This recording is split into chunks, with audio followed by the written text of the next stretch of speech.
Kronologi Ashanti positif COVID-19 sepulangnya dari Turki. Ashanti membawa kabar kurang menyenangkan sepulang liburan dari Turki bersama keluarga. Ia yang tiba di Indonesia pada Kamis 6 Januari 2022 ternyata positif COVID-19. Berdasarkan kronologi perjalanan, Ashanti bersama keluarga termasuk pasangan Atta Halilintar dan Aurel Hermansyah pergi liburan pada 20 Desember 2021. Sampai di Turki, keluarga yang akrab disapa Asiks ini bertemu sang besan Gen Halilintar. Mereka menghabiskan waktu lebih dari 10 hari di negara yang hits dengan daerah Kapadokia.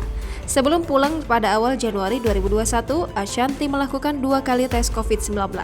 Pertama di hotel kawasan Istanbul dan bandara. Sampai di Indonesia, Ashanti kembali melakukan tes PCR di Bandara Soekarno-Hatta.